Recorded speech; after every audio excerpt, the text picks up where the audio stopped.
ಕಬ್ಬು ಬೆಳೆಗಾರರ ಸಮಸ್ಯೆಗಳನ್ನಾಗಲಿ ಮೆಕ್ಕೆಜೋಳ ಬೆಳೀತಕ್ಕಂಥ ರೈತರ ಸಮಸ್ಯೆಗಳಿಗೆ ರಾಜ್ಯ ಸರ್ಕಾರ ಯಾವುದೇ ರೀತಿಯೊಂದು ಸಕಾರಾತ್ಮಕವಾಗಿ ಸ್ಪಂದನೆಯನ್ನು ಮಾಡ್ತಾ ಇಲ್ಲ. ನಮ್ಮ ರಾಜ್ಯದಲ್ಲಿ ದಾವಣಗೆರೆ ಜಿಲ್ಲೆ, ಬೆಳಗಾವಿ ಜಿಲ್ಲೆಯಲ್ಲಿ ಅತಿ ಹೆಚ್ಚು ರೈತರು ಇಲ್ಲಿ ಮೆಕ್ಕೆಜೋಳನ ಬೆಳೀತಕ್ಕಂಥದ್ದು. ಪಕ್ಕದ ಶಿವಮೊಗ್ಗ ಇರ್ಬೋದು, ಬಳ್ಳಾರಿ, ಬಿಜಾಪುರ, ಹಾವೇರಿ ಜಿಲ್ಲೆನಲ್ಲಿ, ತುಮಕೂರಿನಲ್ಲೂ ಕೂಡ, ಚಿತ್ರದುರ್ಗ, ತುಮಕೂರಿನಲ್ಲೂ ಕೂಡ ಅತಿ ಹೆಚ್ಚು ಮೆಕ್ಕೆಜೋಳನ ಬೆಳೀತಾರೆ. ಆದರೆ ರಾಜ್ಯ ಸರ್ಕಾರ ಮೆಕ್ಕೆಜೋಳ ಬೆಳೀತಕ್ಕಂಥ ರೈತರು ಕಳೆದ ಕೆಲವು ದಿನಗಳಿಂದ ರಾಜ್ಯಾದ್ಯಂತ ಹೋರಾಟ ಮಾಡ್ತಾ ಇದ್ದಾರೆ, ಪ್ರತಿಭಟನೆ ಮಾಡ್ತಾ ಇದ್ದಾರೆ, ಸತ್ಯಾಗ್ರಹ ಮಾಡ್ತಾ ಇದ್ದಾರೆ. ಇದು ಯಾವುದಕ್ಕೂ ಕೂಡ ಕಿವಿಗೊಡದೇನೆ ಒಂದು ರೀತಿ ಸ್ಪಂದನೆ ಮಾಡದೆ ಇವತ್ತು ರಾಜ್ಯ ಸರ್ಕಾರ ರೈತರಿಗೆ ಅನ್ಯಾಯ ಮಾಡ್ತಾ ಇದೆ. ಹಾಗಾಗಿ ರಾಜ್ಯ ಭಾರತೀಯ ಜನತಾ ಪಾರ್ಟಿ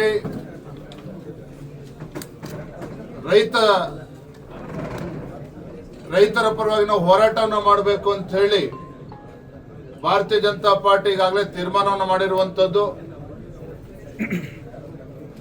ರಾಜ್ಯದ ಎಲ್ಲ ಜಿಲ್ಲೆಗಳಲ್ಲಿ, ತಾಲೂಕುಗಳಲ್ಲೂ ಕೂಡ ಪ್ರತಿಭಟನೆಗಳು ಈಗಾಗಲೇ ಮಾಡಬೇಕು ಅಂತೇಳಿ ನಿರ್ಧಾರ ಆಗಿದೆ. ಎಲ್ಲ ತಾಲೂಕು ಕೇಂದ್ರಗಳಲ್ಲಿ 27 ಮತ್ತು 28ನೇ ತಾರೀಕು ರಾಜ್ಯದ ಎಲ್ಲ ವಿಧಾನಸಭಾ ಕ್ಷೇತ್ರಗಳಲ್ಲಿ ಭಾರತೀಯ ಜನತಾ ಪಾರ್ಟಿ ಹೋರಾಟವನ್ನು ಕೈಗೆತ್ತಿಕೊಂಡಿದೆ. 1 ಮತ್ತು 2ನೇ ತಾರೀಕು ಜಿಲ್ಲಾ ಕೇಂದ್ರಗಳಲ್ಲೂ ಕೂಡ ಪ್ರತಿಭಟನೆಗಳು ನಡೆಯುವಂಥದ್ದು. ಇವತ್ತು ದಾವಣಗೆರೆನಲ್ಲಿ ಬೃಹತ್ ಹೋರಾಟವನ್ನು ಇವತ್ತೇ ನಾವು ಹಮ್ಮಿಕೊಂಡಿದ್ದೇವೆ. ರಾಜ್ಯ ಸರ್ಕಾರನ ಎಚ್ಚರಿಸುವಂತ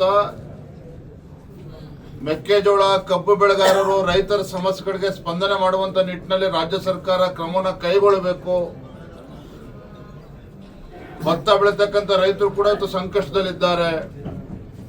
ಇವೆಲ್ಲ ವಿಚಾರ ಇಟ್ಕೊಂಡು ಇವತ್ತು ದಾವಣಗೆರೆನಲ್ಲಿ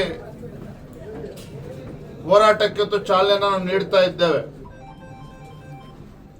ಇನ್ನೇನು 8ನೇ ತಾರೀಕಿಂದ ಬೆಳಗಾವಿಯ ಚಳಿಗಾಲದ ಅಧಿವೇಶನವು ಕೂಡ ಪ್ರಾರಂಭ ಆಗ್ತಾ ಇದೆ. ಅಲ್ಲಿ ರಾಜ್ಯದ ಅನೇಕ ಜ್ವಲಂತ ಸಮಸ್ಯೆಗಳಿಗೆ, ಉತ್ತರ ಕರ್ನಾಟಕದ ಸಮಸ್ಯೆಗಳಿಗೆ, ರೈತರ ಸಮಸ್ಯೆಗಳಿಗೆ ಉತ್ತರ ಸಿಗ್ತದೆ ಅಂತೇಳಿ ಇವತ್ತು ಹತಾಶರಾಗಿ ಇವತ್ತು ಕಾಯ್ತಾ ಇದ್ದಾರೆ. ಆದ್ರೆ ಮುಖ್ಯಮಂತ್ರಿಗಳ ಕುರ್ಚಿಗೆ ಇವತ್ತೇನು ಪೈಪೋಟಿ ನಡೀತಾ ಇದೆ. ನಾನು ತಮ್ಮ ಮುಖೇನ ರಾಜ್ಯದ ಮುಖ್ಯಮಂತ್ರಿಗಳನ್ನ ಹೇಳಕ್ಕೆ ಇಚ್ಛಪಡ್ತೇನೆ. ನಮಗೆ ಇವತ್ತು ರಾಜ್ಯಕ್ಕೆ ಹಂಗಾಮಿ ಮುಖ್ಯಮಂತ್ರಿಗಳು ಅಥವಾ ಔಟ್ಗೋಯಿಂಗ್ ಮುಖ್ಯಮಂತ್ರಿಗಳು ಬೇಡ. ಬೆಳಗಾವಿನಲ್ಲಿ ನೀವು ಅಧಿವೇಶನ ಬರುವ ಮುಂಚಿತವಾಗಿ ನಿಮ್ಮ ಕುರ್ಚಿ ಕಾಳಗಕ್ಕೆ ಒಂದು ಪರಿಹಾರವನ್ನು ಕಂಡುಕೊಂಡು ಬನ್ನಿ. ಇಲ್ಲ ಅಂತ ಹೇಳಿದ್ರೆ ಬೆಳಗಾವಿ ಅಧಿವೇಶನದಲ್ಲೂ ಕೂಡ ಇದೇ ರೀತಿ ನಿಮ್ಮ ಮುಖ್ಯಮಂತ್ರಿ ಕುರ್ಚಿಗೆ ಹೋರಾಟ ಅಲ್ಲೂ ಮುಂದುವರಿಸ್ಕೊಂಡು ಬಂದಿದ್ದೆ ಆದ್ರೆ ಈ ರೈತರ ಸಮಸ್ಯೆಗೆ ಸ್ಪಂದನೆಯನ್ನು ಮಾಡೋದಕ್ಕೆ ಸಾಧ್ಯ ಆಗೋದಿಲ್ಲ, ಉತ್ತರವನ್ನು ಕೊಡೋದಕ್ಕೆ ಸಾಧ್ಯ ಆಗೋದಿಲ್ಲ. ನಿಮ್ಮ ಕಡೆಯಿಂದ ಯಾವ ಪುರುಷಾರ್ಥಕ್ಕೋಸ್ಕರ ನೀವು ಅಧಿವೇಶನ ಮಾಡ್ತಾ ಇದ್ದೀರಾ? ಹಾಗಾದ್ರೆ ಬೆಳಗಾವಿ ಅಧಿವೇಶನ ಆಗ್ತದೆ ಅಂತ ಹೇಳಿದ್ರೆ ಬೆಳಗಾವಿನ ಅಧಿವೇಶನ ಪ್ರಾರಂಭವಾಗುವ ಮುಂಚಿತವಾಗಿ ಈ ರಾಜ್ಯದ ರೈತರ ಸಮಸ್ಯೆಗಳಿಗೆ ಒಂದು ಪರಿಹಾರವನ್ನ ಘೋಷಣೆ ಮಾಡಿನೇ ಅಲ್ಲಿ ಅಧಿವೇಶನ ನಡೆಸಬೇಕಾಗ್ತದೆ.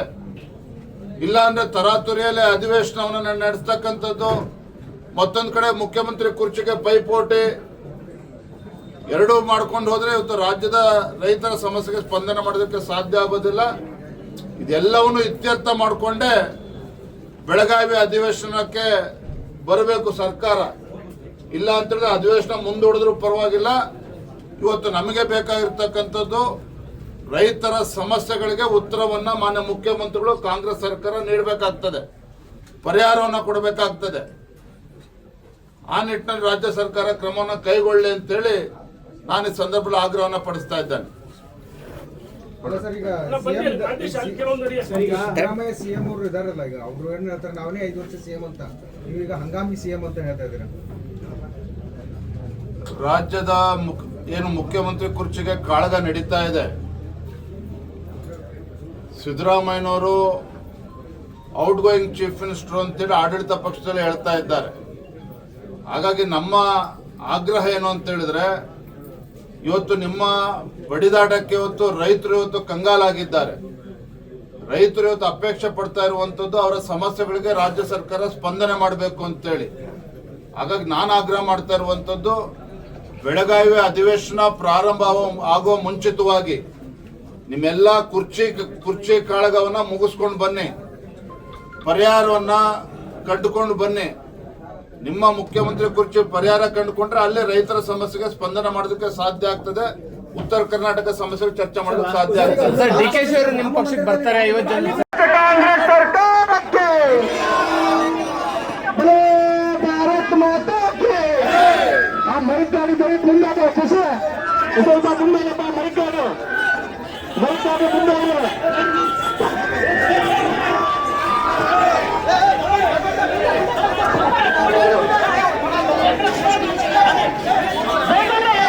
ಹೆಚ್ಚಿನ ವಿಡಿಯೋಗಳಿಗೆ ಪ್ರತಿಧ್ವನಿ ಯೂಟ್ಯೂಬ್ ಚಾನೆಲ್ ಸಬ್ಸ್ಕ್ರೈಬ್ ಮಾಡಿ, ಬೆಲ್ ಐಕಾನ್ ಕ್ಲಿಕ್ ಮಾಡಿ.